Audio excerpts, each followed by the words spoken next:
For the final time in this thrilling Ashes series, as Cricbuzz Chatter, Adam Collins and Michael Vaughan, England get the job done. They win by 49 runs at about 6:30 on the final night of the series. It was like it was foretold it was going to go all the way. A rain delay in the middle, Australia losing 3 wickets in the first session, no middle session, losing 7 in the final stanza. Chris Woakes outstanding with 4. Moeen Ali, his final day in Test cricket, taking 3. And of course it was Stuart Broad. The last 2 wickets, finding the edge, his final ball in Test cricket, one that he'll remember forever.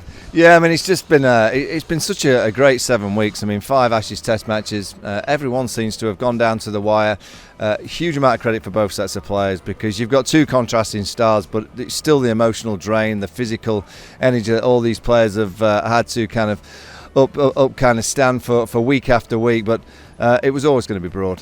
You know, it was always going to be Stuart Broad. He swaps the bells, he gets a wicket. Why he's not done that throughout the 16 years? He'd have ended up with 1,000 Test match wickets. But I thought England today were absolutely magnificent. I think they got a bit lucky yesterday when that ball change came around, the 37th over. They swapped the ball, and I've got to be honest, it looked a bit younger than 37 overs old. It was quite a fresh one out the wrapper. They got the conditions this morning, but it was the wizard, Chris Woakes. You know, he just got that ball nipping either way, and to get Warner and Khawaja out quickly with 2 Jaffers sent a few shockwaves through the Australian dressing room, but once that partnership started to develop with Smith and Travis Head, I thought particularly Steve Smith, I felt that he was going to play one of those innings that we've seen him do in the past and get Australia over the line. But I think it's fair. You know, I do think it's fair that England win here. I do think over the course of 5 matches they've played some outstanding cricket, and it would have felt a little bit unjust if Australia would have won 3-1. To think the way that Chris Woakes was brought back into the side, fresh legs seemed to play a big role through a taxing series all squeezed into 6.5 weeks. Yeah, I mean, and you go back a few months when he opted not to play in the IPL and he wanted to play a bit of county cricket just to get some overs into his legs. Only he'll be able to tell us whether that's really worked and given him that chance to come back and have such an impact. I think lots of England fans were where was he at the start of the series when England lost those first 2 Test matches? But I think we're in an era where players don't have to do as much because they play 12 months of the year and they have such great training facilities, they have everything around them, that you do get the impact players that can come into a series. Look at Mitchell Marsh for Australia, Mark Wood also. You know, freshening up teams now, it's almost like a rugby game where, you know, the All Blacks in the last 20 will throw on a few and then boom, they get stuck into the opposition. I think Test cricket, because of the nature of Test cricket these days, you know, to freshen up teams during a series, I think really has an impact on the opposition. It's certainly helped England. And wasn't it lovely that one text message started this whole thing with Moeen Ali? I know Jack Leach would have played. He probably would have done a good job as well. He's been bowling well over the last couple of years under the Stokes captaincy, and as Brendan McCullum giving him so much confidence as the coach. But Moeen Ali, Ashes question mark, LOL, wrote Moeen back to that. We know he's retiring again for a second time today, but he's passed 3,000 Test runs a couple of weeks ago, 200 wickets there at Manchester as well. To play a role, taking 3 wickets and really getting the collapse going, picking up Travis Head just when he was moving through the gears, that partnership of 95 for the 4th wicket. Yeah, I mean, I look at Moeen's performance throughout the whole of the series, and there was just that one kind of spell once he'd done his finger at Edgbaston where he bowled a few full tosses and didn't quite get it right, but I think he's bowled beautifully. There's not many spells that you've watched Moeen bowl and go, oh, he's not got the ball under control. You go back to Headingley, the 2 key wickets of Labuschagne and Smith in that second innings, a massive momentum shift in the game. You know, he gets Labuschagne out again in Manchester. He's just got the knack of just getting that drift through the air and getting lots of. I think this pitch was a beauty. You know, again, I think the wickets at Headingley, Old Trafford and here at the Oval, I think they've been fantastic for Test match cricket. But Moeen Ali, he goes now, he disappears like Stuart Broad out of the Test arena. But I think in terms of what Ben has done to bring him back, you know, I think we're in an era now with Ben Stokes at the helm, with Baz McCullum, that, you know, anything's possible. You know, it doesn't matter who you are. The text might arrive. Do you fancy playing a game? Do you fancy playing a series? Come back and play. Come and join this great fun bus that they've created.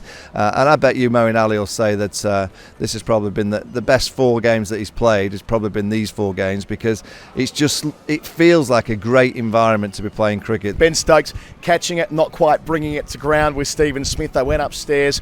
The drama around the lunch break there, and the ball, it kept moving. They never needed the second new ball, because the old ball they pulled out of the box when it hit Khawaja in the head yesterday, they changed it up. It was an old ball then, but didn't behave like an old ball. One side remained ever so shiny, just as Stuart Broad likes it. Well, I will say, I mean, I'm sure you'll be able to put up the kind of the contrast of the 37-old ball that got put in the box and the so-called 37-old ball that came out of the box. It was a beauty.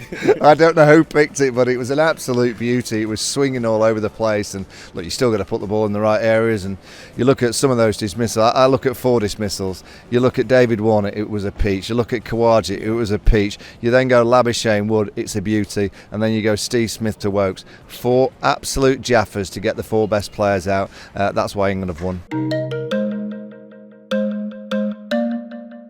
On our commentary, the question came up pretty quickly. Was this actually as good as 2005? I mean, 4 of the 5 test matches have been resolved in what the statisticians declare as a close margin, be it under 3 wickets or under 50 runs today, resolved by 49 runs. I mean, I don't think anything could really ever compare to 2005 for so many reasons, but this surely must be the best series since and one of the greatest Ashes ever played. Yeah, I mean, I was playing in 05, so it's quite hard for me to assess what it was like outside of the kind of team bubble, but I think this has been great. I think it's the best series I've ever been around, and away from the emotional sides of being in the dressing room, this has been the best because, what Test cricket needs is impact. It needs that kind of moment that, there's people on the streets that have never watched Test cricket are suddenly interested in Test cricket. That happened in 05, and I think this team in 2023 has done exactly the same. I always judge a Test match about the superstars that arrive to watch it. This place has been amassed with Hollywood stars, movie stars, rock stars, you name it, they've wanted to come and watch this England side. And I just saw a great thing on the balcony. Ben Stokes has done his presser, he gets on the balcony, all these kids are around, and he'd obviously promised a few of them a shirt. He drops his own England shirts, he's probably got a lot of them. He gave the kids his England shirt, then the other players followed, and I thought, you know what, that is what it's about. They've inspired a young generation. He did the TV interview with me afterwards, and he said, in 2000, it made me feel very, very old. He says, in 2005, I was just a little whippersnapper, and I was watching that series, and I wanted to be playing for England. I thought, well, you've made me feel very, very old, but that is great, and I guarantee what they've done for cricket is absolutely fantastic in the UK, and I hope globally that. And it's always hard because England, we don't want to sound like we're just pushing this brand of cricket to everyone because there's different ways of playing the game, but I'd love the world of Test match cricket to just buy into this aggressive nature and this flamboyant way of playing, because Test cricket does need that lift. It does need that kind of spring back into action. And if we could get all teams around the world, and I'm not saying they need to play exactly the same way as Baz, but if we can get all teams around the world playing to win at all costs, just get out there to win. And if you get a draw, it's kind of the last thing you think about. I think Test cricket will be in a better place. Pat Cummins as leader, the Australian side not being able to win the big moments in the last few Test matches because they got a big old look at leads, and they had a half a decent chance today with an opening stand of 140. Yeah, I mean, I just think their opportunity would, and I look back now, is Leeds. Yeah. They had England on the ropes in that first innings, and then it was Mark Wood, they hit those sixes, you mentioned that before, and then Ben Stokes got 80, smashing it to all parts. They didn't quite learn from what had happened at Lords. That was their chance. And also when the chase was on and Bairstow was out, I thought, come on, Australia are going to win this easily now. And they didn't bowl short to Chris Woakes, they didn't bowl short to Harry Brook, and they made it a little bit too comfortable for that chase for England. But the last 3 games they've been on the ropes. England have just played a brand of cricket and a style of cricket, and they've had players in fine form just keep punching Australia. It's very, very difficult to play against that kind of juggernaut. We've had it many times in Australia where Australia just get on this roll, and they play this positive, real hard cricket, and you're kind of always getting pushed back, and it's difficult to really find that confidence to play any kind of style. But 2 contrasting styles. It's the wild way of the Baz bowlers, and at times we have to say that it was really negative from Australia. Very, very unlike the Australian sides that we've seen over the last 20, 30 years. But I think they'll be hurting because this was a great chance. You go 2-0 up. This was an incredible chance for a huge legacy of some really great players in that dressing room. Captain Pat Cummins, will he get a chance to come back here in 4.5 years' time? 4 years' time, whenever it may be, to win the Ashes here. He's already won the Ashes back home in Australia. Yep. I very much doubt it. So, look, they'll be in that dressing room hurting because this was a huge opportunity missed by Australia. Yeah, it's been 22 years since they won here. It'll now extend to at least 26, and by my math, that's the longest a side's failed to win in the other country in Ashes history. So that's something for the Australians to think about tonight. And as far as Australia going forward, I mean, first and foremost, the Cummins captaincy. Can you give him a score out of 10, acknowledging that their goal was to win the World Test Championship on this trip, tick, retain the Ashes, tick.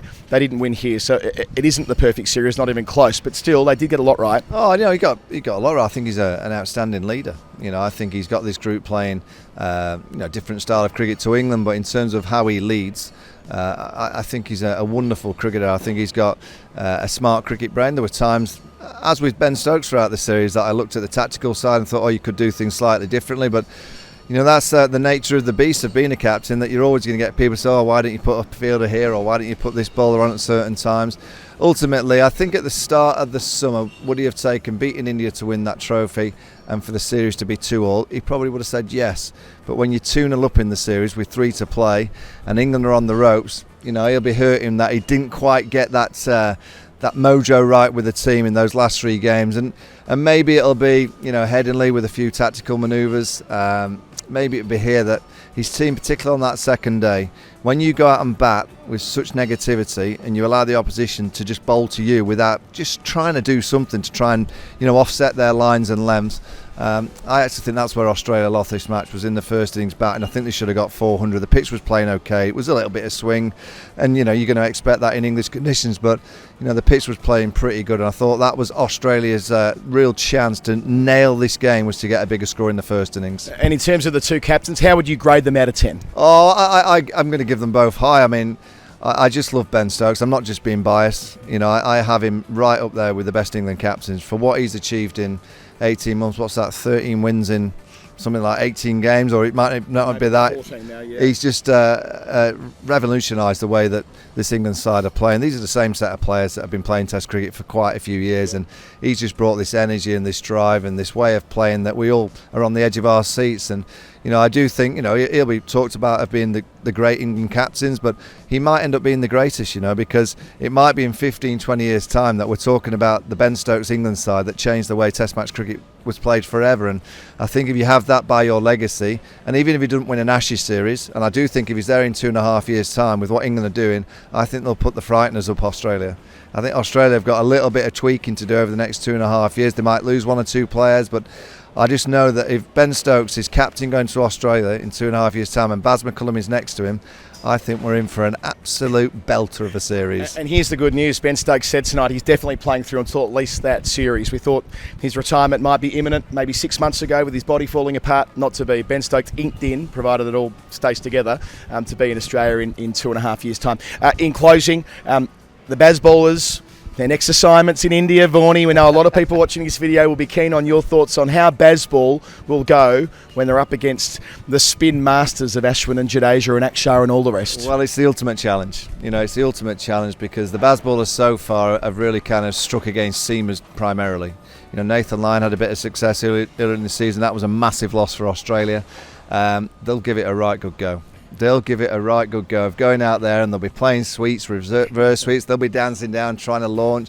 They'll be looking at batting 60, 65 over, scoring at 5 to get 300. Great. 350, brilliant. I think the Indian cricket fans, because I've looked at Indian Test match cricket at home over the last few years, and they don't get the crowds that they used to. The crowds don't pile in for Test matches in India like they used to back in the 80s and 90s. The Baz bowlers will gather that crowd. I'm pretty sure that people will want to go and watch the Baz bowlers arrive and play. Will it be good enough to win in India? Well, that is the big question. I very much doubt it, because India don't lose at home that often, particularly when it's ragging square. And can England get 20 wickets? They don't have a world-class spinner. They have good spinners, but not a world-class spinner. It'll be the ultimate challenge, but I'll say this, the Baz bowlers will arrive and they will play Baz ball, and they'll try and take India on, and they will be dancing down early, and they will sweep early, and they'll try and put India under pressure. I don't expect India to win the series, but I think all those Indian crowds that used to go in the 80s and 90s, they'll be back because they'll want to watch them. It's a tantalising prospect for later in the year. For now, we reflect on one of the truly great Ashes series. It's been a real privilege bringing it to you on Cricbuzz. It's been great being back on the platform myself with Vaughanie again as well. So thank you for everybody for watching, for your comments under the videos every night. We acknowledge all of them and appreciate all of them. Signing off from the Oval, Adam Collins and Michael Vaughan. This has been Cricbuzz Chatter.